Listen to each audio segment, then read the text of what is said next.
Ma'am कुछ basic remedies आप बताना चाहो जो एक आम इंसान भी फॉलो कर ले अपने घर का वास्तु अच्छा करने के लिए, या फिर अगर किसी के करियर में या लाइफ में कुछ इश्यूज आ रहे हो, क्या वो बेटर कर सकता है? देखिए, नॉर्थ खुला होना चाहिए। अगर आप नॉर्थ को खुला रखते हैं तो अपॉर्चुनिटीज़ आती हैं। बाय डिफ़ॉल्ट आपके घर में नॉर्थ बंद है, आप खोल नहीं सकते। क्या मिरर प्लेस कर सकते हैं? क्या एक वाटर फाउंटेन प्लेस कर सकते हैं? नॉर्थ को पावर दीजिए। नॉर्थ से एनर्जी क्लॉकवाइज घूमती है, ठीक है। और अगर नॉर्थ बंद होता है ना, तो हमारी जो मतलब कहिए ऑर्गेनिक सोर्स ऑफ एनर्जी जो है ना, real organic source of energy north है और ईस्ट है। तो नॉर्थ और ईस्ट ओपन हो, साउथ और वेस्ट बंद हो। ये बेसिक वास्तु अगर आप इतना ही फॉलो कर लेते हो तो आप बल्ले बल्ले आपकी लाइफ में। लेकिन फिर भी एक रेमेडी दे रही हूँ सब लोगों को। साउथ ईस्ट में संध्या काल में आफ्टर सनसेट एक देसी घी का दिया ज़रूर जलाइए, जिसमें आप थोड़ा सा दालचीनी का पाउडर डालिए। Why I am saying this, south east edge पर planet is a direction of Venus, Shukra की। शुक्र देसी घी की जोत और उसमें दालचीनी, ये शुक्र को बहुत पसंद है, माँ लक्ष्मी को बहुत पसंद है। और संध्या के समय वीनस एक्टिवेट होता है। तो आप संध्या के समय अगर ये करते हैं, आपके साउथ ईस्ट में कुछ भी आ रहा हो, किचन है, रूम है, बट आप साउथ ईस्ट में संध्या के समय लगाना शुरू कीजिए दीपक। साउथ ईस्ट पैसा है, वीनस पैसा है, लेकिन लोग कहते हैं कि लग्जरी है, लग्जरी पैसे से ही आती है। तो हम वास्तु ठीक करने से ग्रह दोष भी ठीक हो सकता है? हो सकता है। उसका मैं ओके। बहुत बड़ा एग्जांपल दिखाती हूँ। ऐसे तो ऑकल्ट का सबसे बड़ी माँ जो है ना, वो ज्योतिष है और बाकी सब ब्रांचेस हैं। सपोज कीजिए कि मेरे कुंडली में वेस्ट में, मेरी कुंडली के 7th हाउस में सूर्य बैठे हैं। मैं एक बात बता रही हूँ, सन है, मून है। अब ये दिखा रहे हैं कि मेरी वेस्ट डायरेक्शन में रोशनी है, क्योंकि सन प्रकाशक ग्रह है, ठीक है। मैं कुंडली और वास्तु को जोड़ रही हूँ, यानी कि वहाँ से प्रकाश आ रहा है। अब जब भी वेस्ट खुला होगा डिसएग्रीमेंट होंगे, कपल में भी। कपल के एक्स्ट्रा मैरिटल, कपल में से किसी का एक्स्ट्रा मैरिटल हो सकता है, जिसके कारण डिसएग्रीमेंट होंगे, डिवोर्स हो सकते हैं, ठीक है।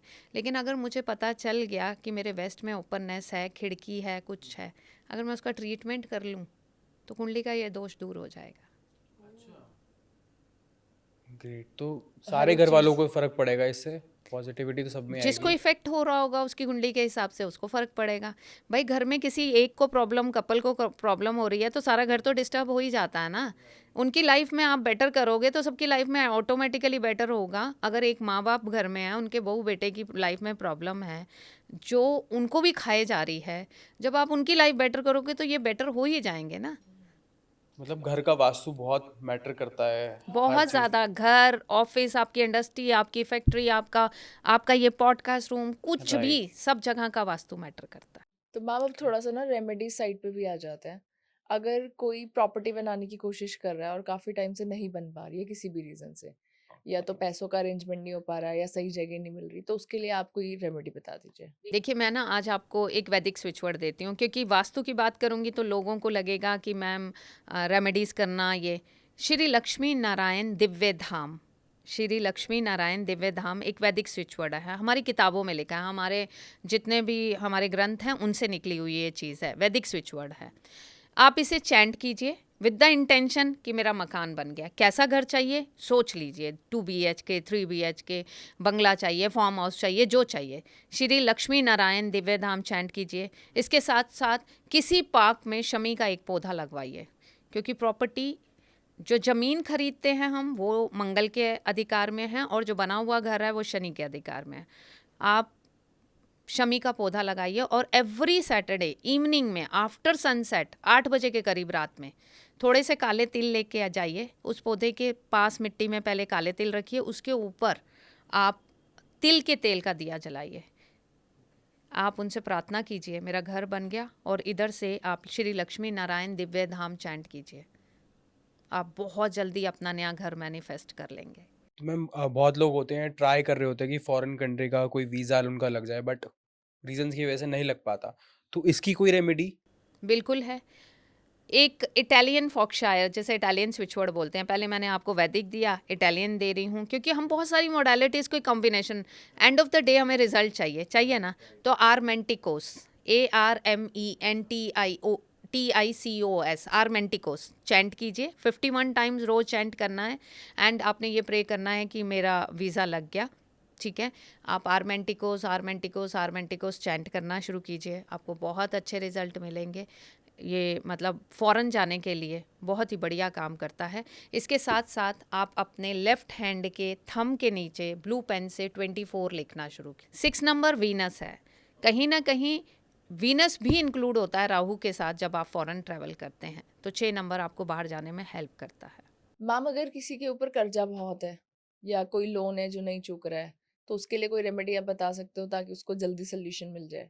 बिल्कुल, एक वैदिक स्विच वर्ड और दे रही हूँ। आप बोलोगे मैम तो आज वैदिक स्विच वर्ड ही दिए जा रही हैं, बट बहुत पावरफुल है और इमीडिएट रिजल्ट मिलते हैं, ठीक है।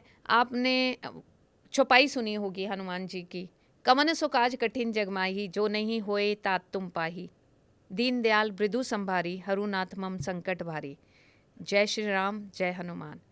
बस एवरी सैटरडे एंड ट्यूसडे शाम के समय हनुमान मंदिर जाइए, हनुमान जी के सामने तिल के तेल का दिया जलाइए और ये वाली रेमेडी उन्हें मतलब ये वाला चैंट करने को बोलिए जिनको अपना कर्जा उतारना है।